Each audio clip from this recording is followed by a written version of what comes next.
Assalamualaikum warahmatullahi wabarakatuh. Apa kabar Bapak Ibu guru yang hebat, guru-guru yang semangat? Selamat datang dan selamat bergabung pada channel YouTube Madinah Pokjawas Jakarta Selatan. Baik Bapak dan Ibu guru, pada kesempatan kali ini saya akan membawakan dan menyampaikan sebuah materi tentang kurikulum merdeka, yaitu asesmen dalam pembelajaran. Baik Bapak Ibu yang hebat, Bapak Ibu guru yang sehat, dan selalu tetap semangat. Kita masuk kepada asesmen dalam pengelolaan dan pelaporan hasil pembelajaran. Saya awali untuk asesmen ini seperti biasa kita harus memahami konsep dari sebuah asesmen. Bahwa asesmen itu adalah sebuah aktivitas yang menjadi kesatuan sistem dalam proses pembelajaran dilakukan untuk mencari bukti ataupun dasar pertimbangan tentang ketercapaian tujuan pembelajaran. Mengapa? Karena asesmen ini adalah sebuah sistem yang tidak bisa kita tinggalkan karena bagian dari hasil sebuah pembelajaran yang telah kita lakukan di dalam maupun di luar kelas.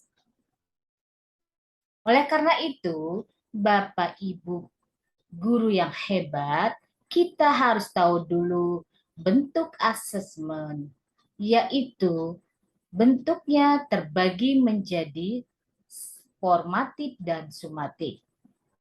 Formatif itu memiliki dan memberikan informasi atau umpan balik bagi peserta didik dan pendidik untuk memperbaiki proses pembelajaran. Dan itu bisa dilakukan di awal pembelajaran serta dalam proses pembelajaran. Sumatif yaitu asesmen yang sebenarnya ketercapaian untuk keseluruhan tujuan pembelajaran. Karena ada fungsinya Bapak Ibu Guru, bahwa fungsinya itu memiliki keterkaitan dalam pembelajaran. Apa fungsinya? Pertama, sebagai alat ukur untuk mengetahui pencapaian hasil belajar. Yang kedua, nilai capaian hasil belajar. Jadi, yang ketiga, menentukan kelanjutan proses belajar siswa di kelas atau jenjang berikutnya. Fungsi ini harus kita perhatikan dan harus kita ingat, Bapak Ibu. Mengapa?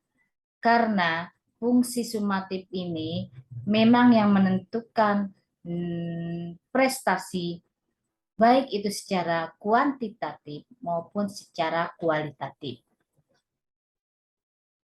Namun, sebelum kita melaksanakan asesmen formatif dan sumatif, kita juga harus perlu perhatikan ada beberapa yang harus kita pahami di dalam melaksanakan asesmen formatif. Atau dalam merancang asesmen formatif itu, kita harus mengenal rambut-rambutnya, Bapak Ibu. Apa saja? Bapak Ibu bisa lihat bahwa asesmen formatif itu tidak berisiko tinggi. Artinya apa? Kita tidak tertumpu kepada hanya angka-angka, ya. Mengapa? Karena dalam proses asesmen formatif ini itu sebenarnya kita ingin mengetahui suasana, kondisi peserta didik di dalam memulai atau menjalankan proses pembelajaran. Artinya, Bapak Ibu guru nanti di sini menyiapkan keadaan atau suasana proses pembelajaran dimulai dengan asesmen formatif ini? Atau lebih jelasnya Bapak Ibu pernah dengar apa yang dimaksud dengan diagnostik? Nah, itu termasuk juga dalam asesmen formatif. Kita bertanya jawab dengan peserta didik sebelum memulai pembelajaran, itu juga merupakan contoh dari asesmen formatif. Kita berbincang bagaimana keadaan anak-anak untuk kesiapannya dia belajar, itu juga termasuk ke dalam asesmen formatif, ya. Jadi, asesmen formatif ini dapat menggunakan berbagai teknik atau instrumen, ya. Lalu, asesmen formatif juga dilaksanakan bersamaan dengan proses pembelajaran yang sedang berlangsung. Sehingga asesmen formatif dan pembelajaran menjadi kesatuan. Nah, lalu, yang keempat, asesmen formatif dapat menggunakan metode yang sederhana sehingga umpan balik hasil asesmen tersebut dapat diperoleh dengan cepat. Nah, kemudian dilakukan di awal pembelajaran dan memberikan informasi kepada pendidik tentang kesiapan belajar peserta didik. Ya. Dan instrumen asesmen yang digunakan dapat memberikan informasi tentang kekuatan hal-hal yang masih perlu ditingkatkan oleh peserta didik dan mengungkapkan cara untuk meningkatkan kualitas tulisan, karya, atau performa penampilan yang diberi umpan balik. Dengan demikian, hasil asesmen tidak sekedar sebuah angka. Gitu ya, Bapak Ibu guru hebat. Lalu, sebelum kita melaksanakan asesmen tersebut, lebih baik dan memang perlu perencanaan. Ya. Nah, perencanaan asesmen formatif ini akan digunakan ya, dimulai dengan perumusan tujuan asesmen. Tujuan ini tentu berkaitan erat dengan tujuan pembelajaran. Ya.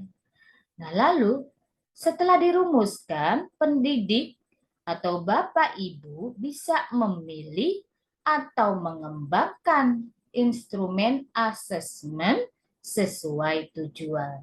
Nah, ini ya, jadi pertama itu kita buat rumusan tujuannya. Nah, kemudian berkaitan erat dengan tujuan pembelajaran yang sudah kita buat ya, pada modul ajar.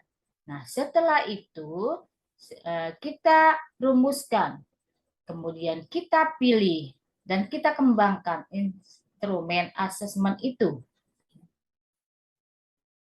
Kemudian, dalam kita membuat instrumennya atau asesmen yang dapat menjadi inspirasi bagi Bapak Ibu, itu bisa dengan rubrik. Ya, nah ini rubrik ini Bapak Ibu kreasi sendiri atau buat sendiri atau ciptakan sendiri.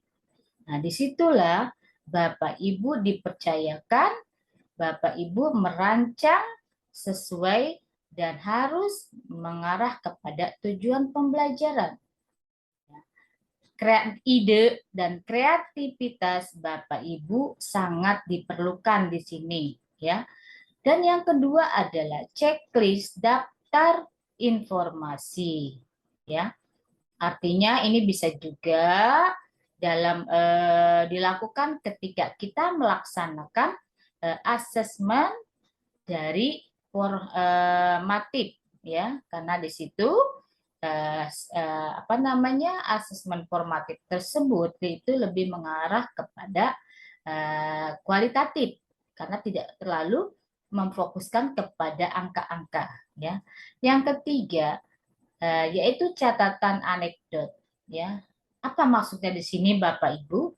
Bapak Ibu ketika Bapak Ibu mengenal peserta didik, mengetahui daripada karakter peserta didik, mengetahui tingkah laku daripada anak-anak, mengetahui bagaimana hobi, kesukaan anak-anak.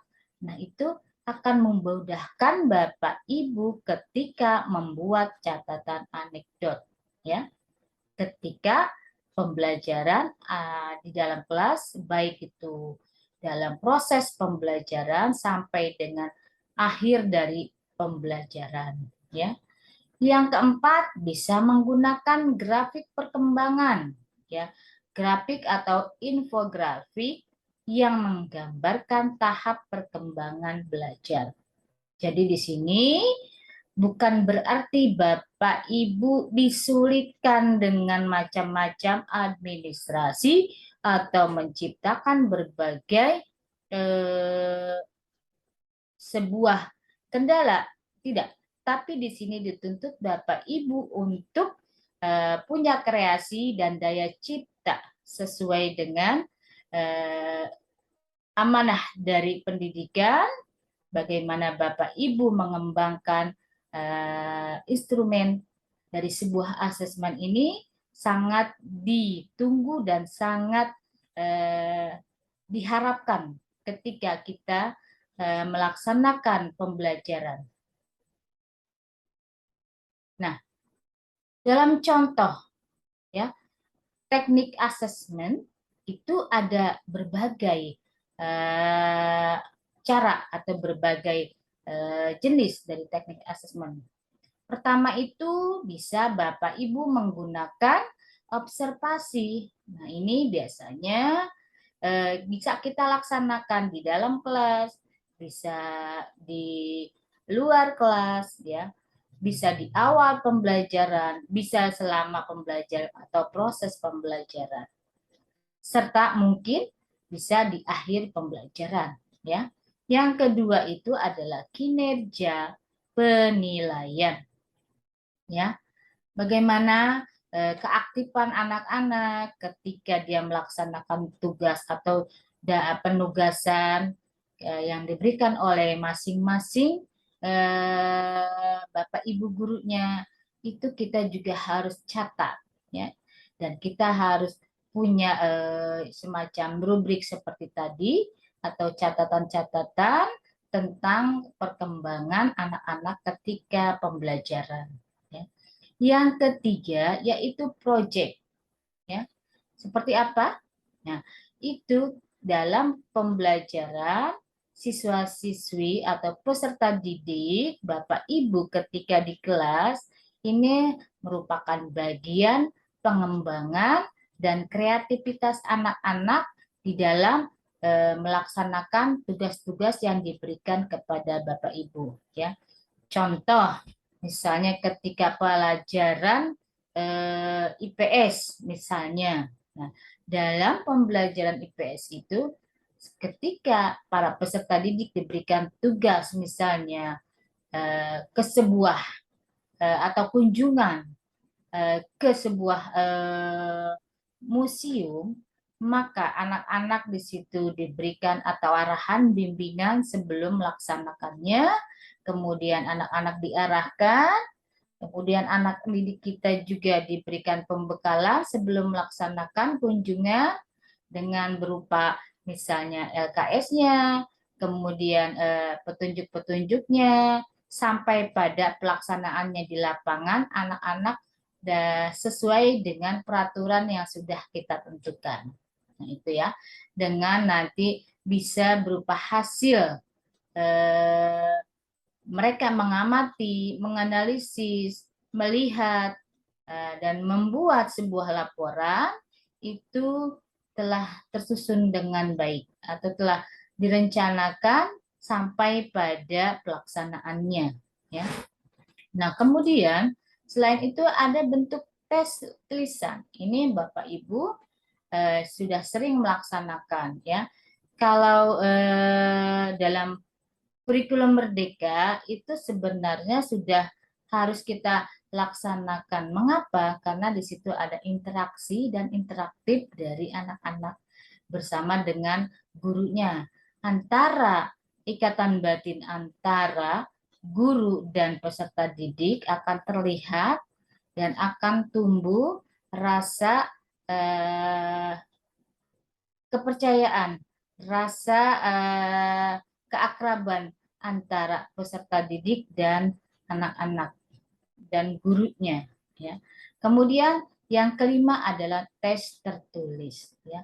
Tes tertulis ini Bapak Ibu, saya yakin dan saya kira sudah pandai dan sudah mahir di dalam menggunakan atau merumuskan tes tertulis ini. Lalu yang penugasan juga, nah ini Bapak Ibu sesuai dengan KD atau kompetensi yang sudah ditentukan ya, dalam tujuan pembelajaran sudah dirancang dengan baik. Yang kemudian yang ketujuh adalah portofolio. Nah ini Bapak Ibu sudah tahu dan sudah memahami seperti apa portofolio. Nah ini silakan Bapak Ibu berkreasi dan melaksanakan contoh dari teknik asesmen ini sesuai dengan karakteristik dari materi atau kompetensi setiap pembelajaran dilaksanakan di dalam kelas. Nah, berikutnya pendekatan dalam asesmen itu juga sangat diperlukan. Tujuannya untuk apa? Tujuannya bahwa ketika kita selesai merancang, kemudian menggunakan rancangan asesmen tersebut, tentunya kita perlu pendekatan. Pendekatan ini justru akan menambah dan akan berhasil guna bila kita mengetahui caranya. Ya, apa saja kira-kira? Satu, di situ menggunakan deskripsi kriteria. Ya, apa maksudnya? Ya, dalam misalnya Bapak Ibu yang mengajar, contoh di sini adalah pelajaran bahasa Indonesia, ya. Ada tugas menulis laporan. Kemudian di sini materinya adalah teks eksplanasi. Nah, kemudian apalagi hasil pengamatan dan pengalaman di sini menunjukkan keberhasilan di dalam melaksanakan deskripsi kriteria. Apa kriteria? Itu yang telah ditentukan. Ya. Jadi jelas hubungan sebab akibat yang logis disertai dengan argumen yang logis.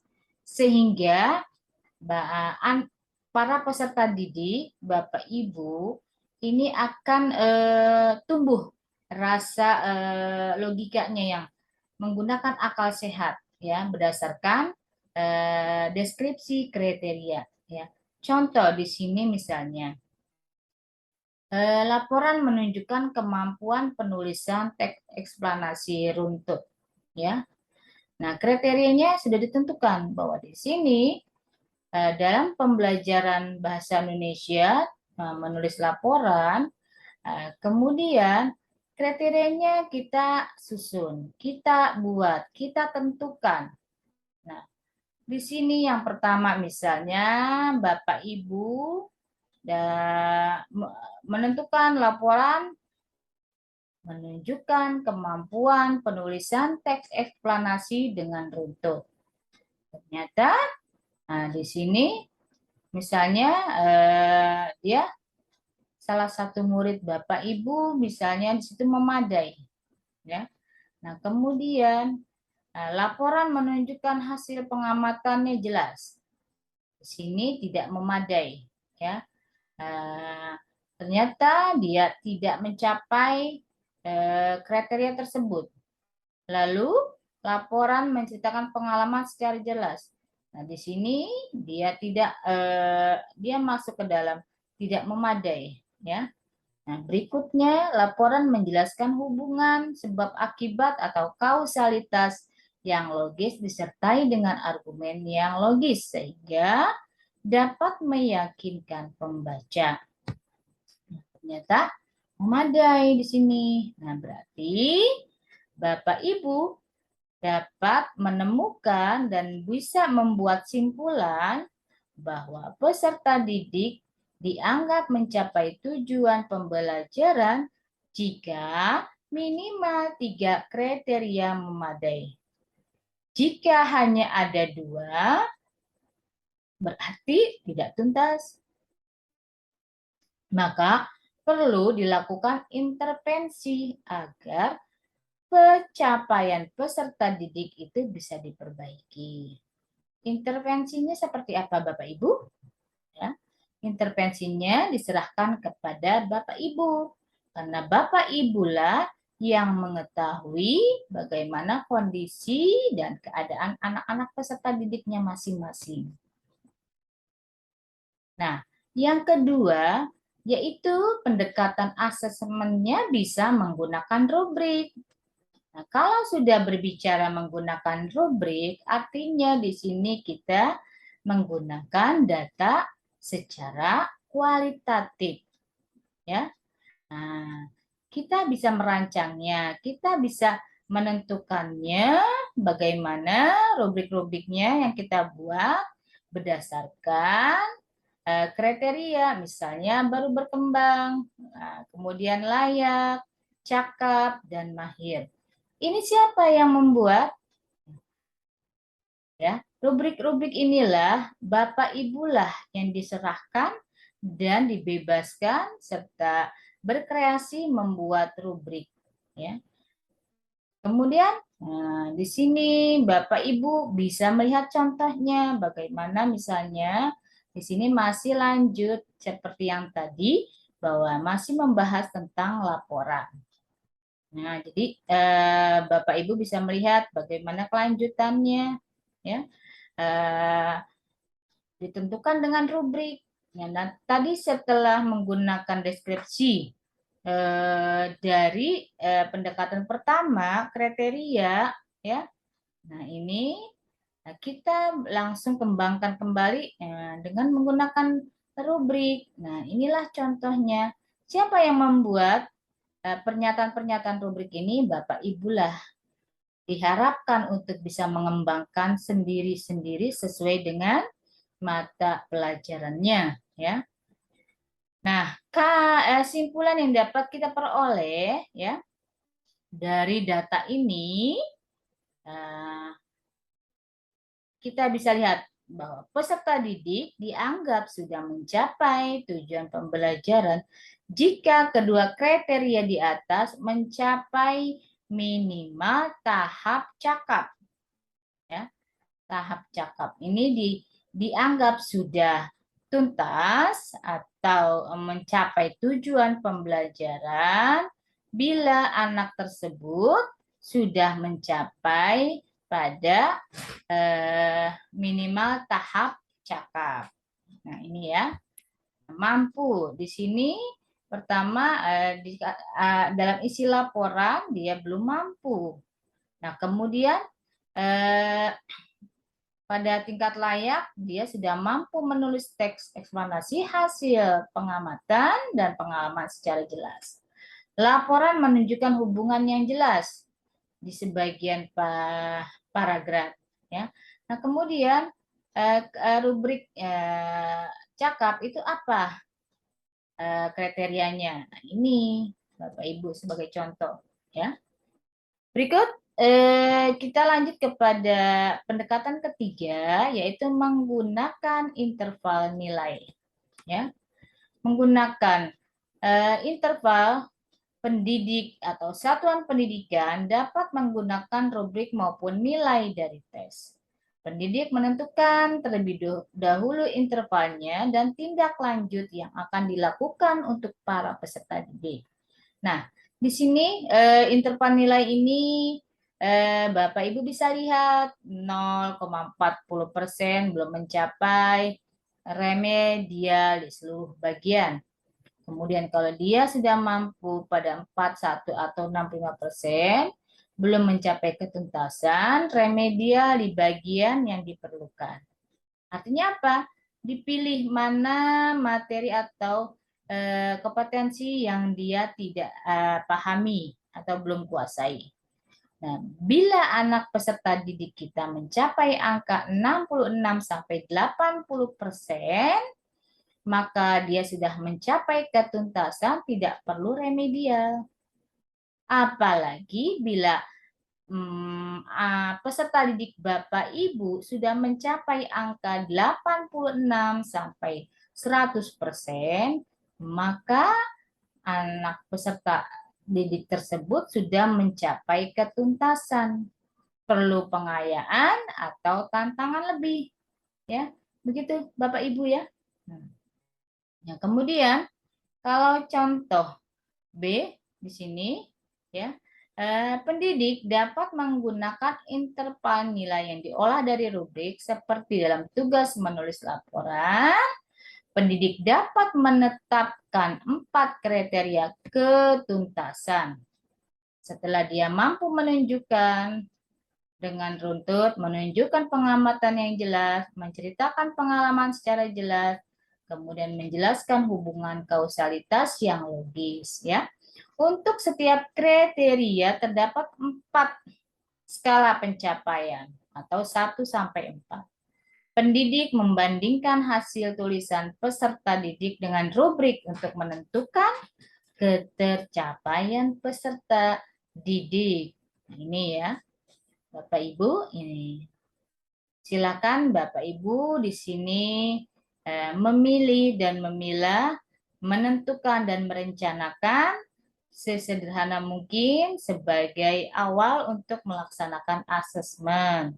Ya, Bapak Ibu tidak usah pusing-pusing. Nah, Bapak Ibu setelah memahami tujuan pembelajaran itu mudah-mudahan bisa merancang juga asesmennya. Baik, Bapak Ibu kita lanjut. Nah, ini Bapak Ibu bisa lihat contoh kriteria ketuntasan tujuan pembelajaran menggunakan interval. Ya. Nah, ini misalnya kriterianya ketuntasan tadi sudah menunjukkan kemampuan penulisan teks eksplanasi dengan runtut. Ya. Kemudian anak tersebut setelah hasil penilaiannya, di situ setelah kita melaksanakan asesmennya dengan bentuknya macam-macam, baik lisan maupun tulisan, nah itu kita dapat data. Misalnya muncul sebagian, nah ini ya, kemudian kriteria berikutnya sampai yang keempat, nah ini. Nah, setelah kita lihat hasil dari contoh ini, ya dapatlah kita berikan sebuah pernyataan atau kita bisa menilai bahwa setiap kriteria memiliki bobot yang sama sehingga pembagi merupakan total dari jumlah kriteria. Ya, jadi 4 kriteria itu nilai maksimum. Ya, maksimumnya adalah 4. Satuan pendidik atau Bapak Ibu guru dapat memberikan bobot sehingga penghitungan disesuaikan dengan bobot kriteria. Misalnya nih, belum muncul angkanya 1, nilainya 1. Sudah muncul sebagian, nilainya 2. Nah, setelah itu sudah muncul di sebagian besar, nilainya 3. Kemudian terlihat keseluruhan, nilainya sempurna 4. Nah, seperti itu ya, Bapak Ibu. Contoh kriteria ketuntasan tujuan pembelajaran dengan menggunakan interval. Nah, lalu setelah itu, setelah kita tahu pendekatan-pendekatannya, maka kita olah. Olah apa? Olah hasil asesmen. Tadi setelah kita menggunakan rubrik, pendekatannya ada 3. Nah, kemudian juga contohnya dan tekniknya sudah Bapak Ibu tahu, maka setelah melaksanakan asesmen di akhir pembelajaran, baik itu pada tingkat ulangan penilaian harian maupun penilaian semester, maka hasilnya kita olah, ya. Caranya dengan apa? Nah, pengolahan hasil asesmen dilakukan dengan menganalisis secara kuantitatif atau kualitatif terhadap hasil asesmen.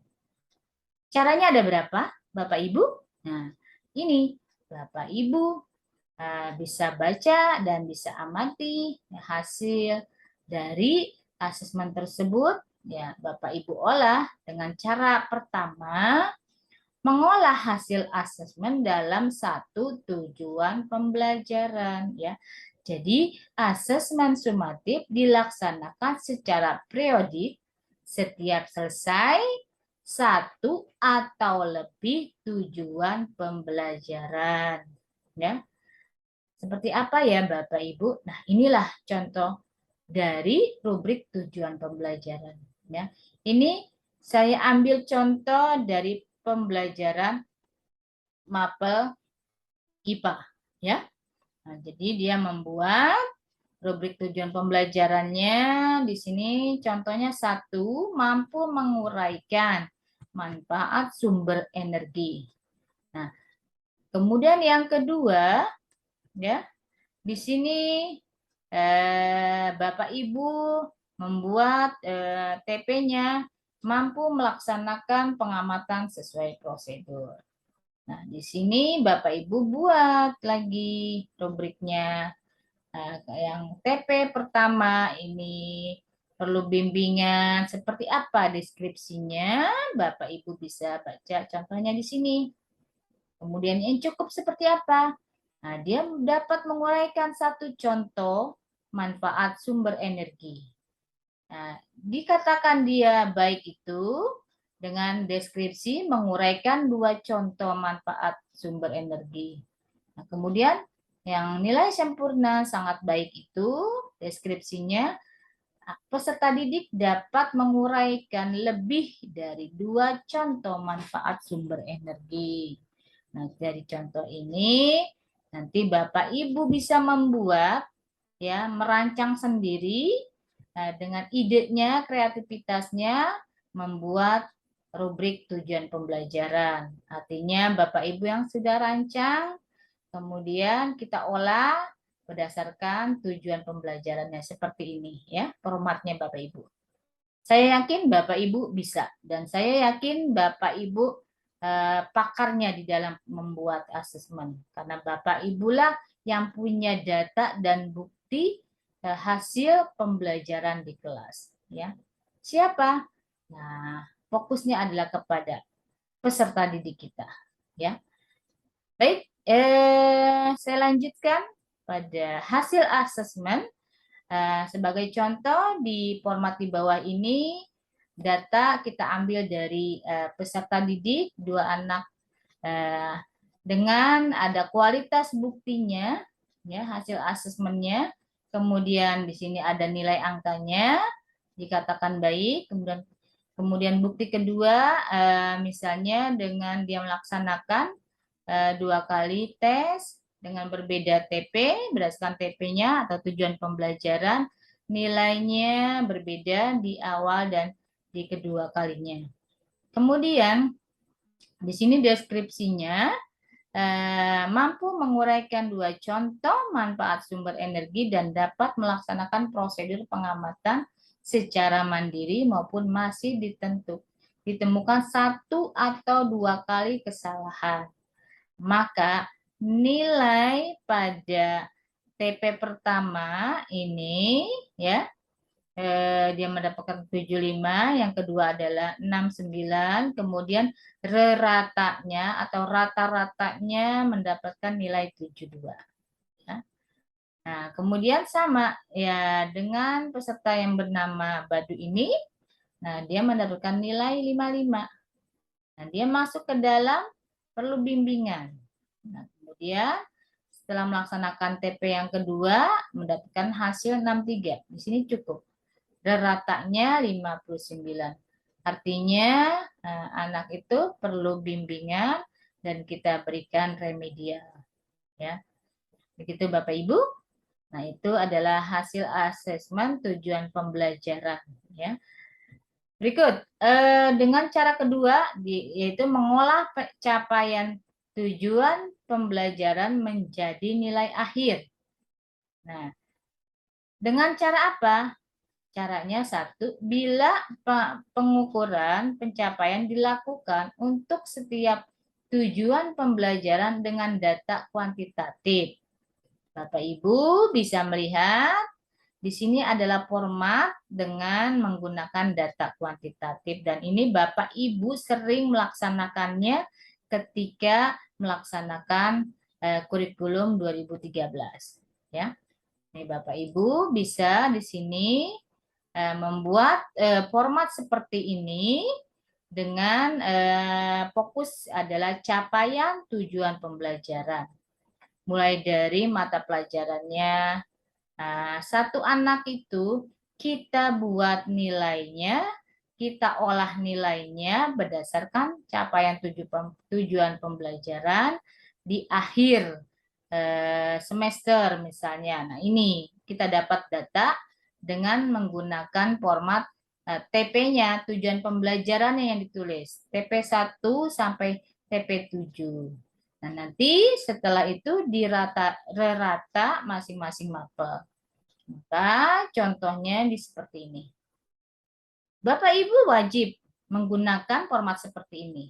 Karena dalam kurikulum Merdeka ini kita memang lebih fokus kepada laporan-laporan tujuan pembelajaran ya. Jadi Bapak Ibu memang sudah diharapkan dan diharuskan membuat dan mengolah hasil asesmen dengan capaian tujuan pembelajaran seperti contoh di bawah ini. Ya, baik, kita lanjutkan. Ya, dengan cara pengukuran pencapaian dilakukan untuk setiap pembelajaran dengan data kualitatif dengan skala deskripsi. Ini Bapak Ibu tahu anak itu perlu bimbingan dengan kriteria seperti ini atau deskripsinya seperti ini. Bila Bapak Ibu memiliki anak peserta didik dengan nilai cukup, nah di sini ada deskripsinya. Ya. Bapak Ibu menentukan bahwa peserta didik Bapak Ibu memang mendapatkan nilai baik. Nah, maka deskripsinya harus diperhatikan. Mana siswa yang bisa dikategorikan dengan nilai baik, berarti anak tersebut memang sesuai deskripsi yang setelah ditentukan. Ya. Apalagi mungkin Bapak Ibu bisa membimbing, mengarahkan peserta didiknya dengan nilai sangat baik. Ya. Baik, Bapak Ibu kita lanjut ya. Nah ini, jadi tadi yang sudah dikatakan, jadi laporan-laporannya setelah direkap, maka format ini akan membantu Bapak Ibu memudahkan di dalam mengelola dan mengolah hasil asesmen. Jadi setelah Bapak Ibu memerinci nilai-nilai anak-anak berdasarkan mapel, TP-nya ada berapa, itu berbeda. Masing-masing mapel itu akan berbeda TP-nya, ya, jangan disamakan. Nah, setelah Bapak Ibu mengolah ini berdasarkan TP-TP-nya, ini contohnya hanya 3 masing-masing, walaupun mungkin di kompetensinya banyak, tapi saya contohkan hanya 3. Maka dari hasil asesmen 1 semester, ternyata Bapak Ibu merekapnya mungkin di TP pertama dia hanya mencapai 2, kemudian TP kedua dia mencapai di angka 3, TP ketiga mencapai angka 4. Ini contoh-contohnya. Ini juga diharapkan Bapak Ibu membuatnya seperti ini karena ini akan memudahkan Bapak Ibu nanti menurunkan nilainya atau mendapatkan data yang valid tentang asesmen ke peserta didik dalam pembelajaran. Ya, ya kita lanjut.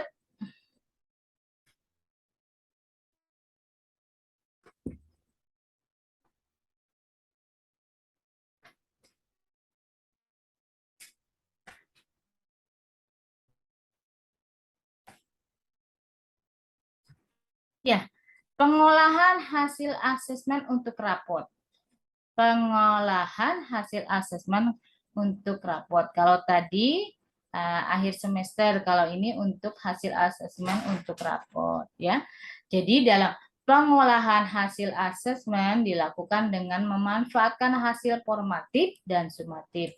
Terdapat dua jenis data, yaitu data hasil asesmen yang berupa angka atau kuantitatif, ada yang berupa narasi, yaitu kualitatif, ya. Nah, ini untuk raport. Yang kedua, pengolahan hasil asesmen dalam bentuk angka didasarkan pada hasil asesmen sumatif. Sementara asesmen formatif sebagaimana yang sudah dijelaskan itu berupa data atau informasi yang bersifat kualitatif. Ya, jadi Bapak Ibu di sini harus bisa membedakan bentuk formatif dan sumatif.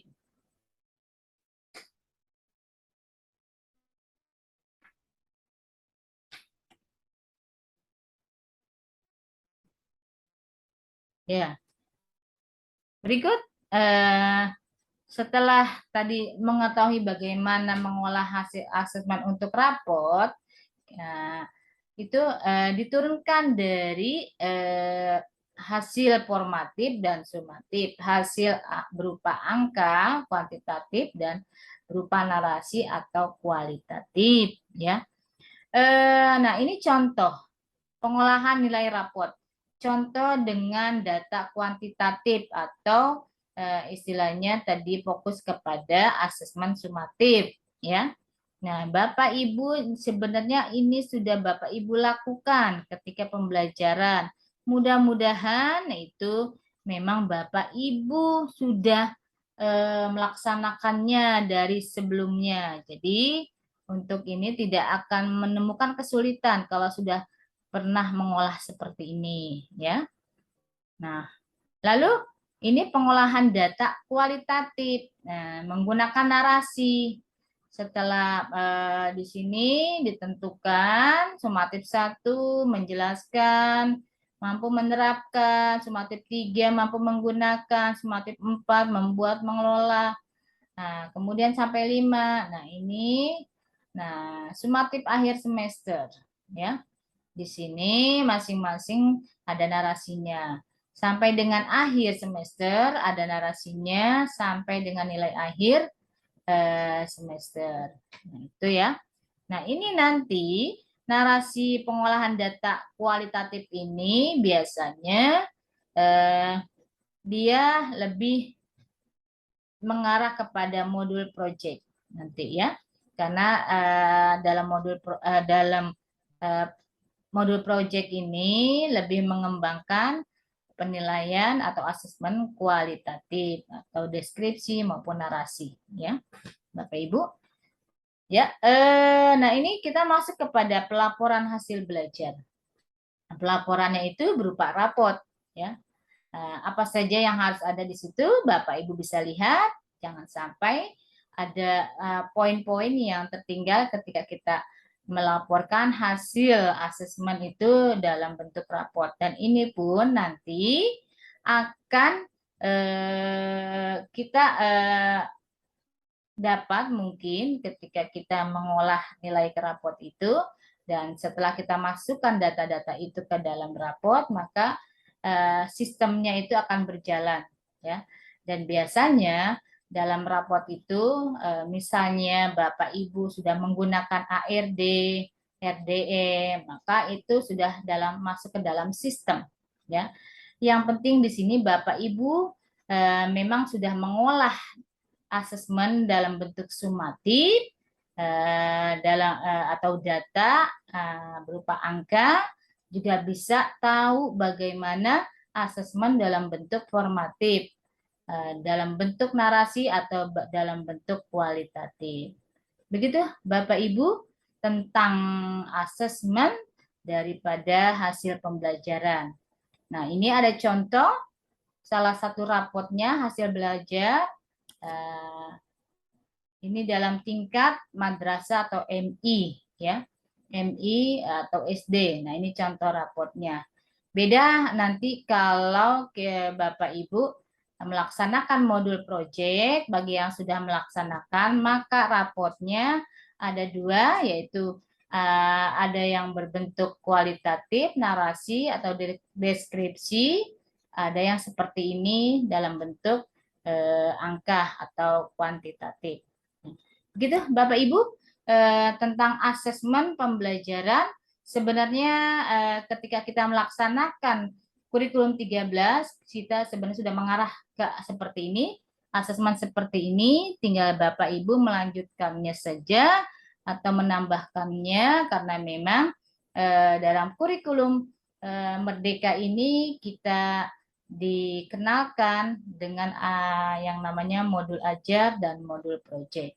Ya, baik modul ajar maupun modul project tersebut itu harus ada yang namanya asesmen sebagai hasil atau laporan pencapaian hasil belajar peserta didik kita.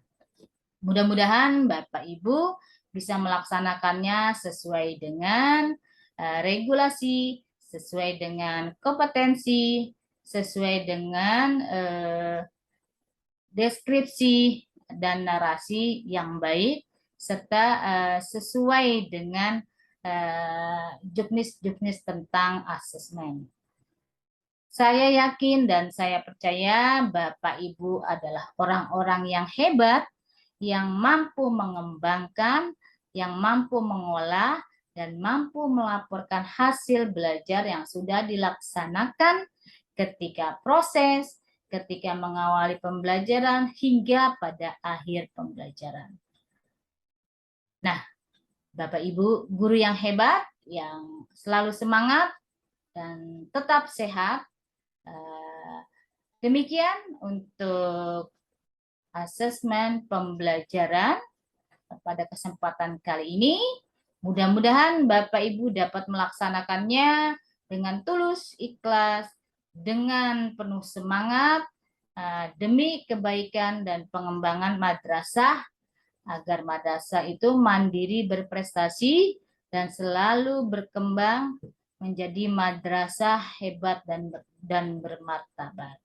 Demikian kesempatan kali ini yang saya sampaikan. Mudah-mudahan Bapak Ibu selalu tetap semangat, selalu berkreasi, dan berinovasi. Salam sehat selalu dan salam merdeka. Saya akhiri dengan mengucapkan wabillahi taufiq wal hidayah. Wassalamualaikum warahmatullahi wabarakatuh.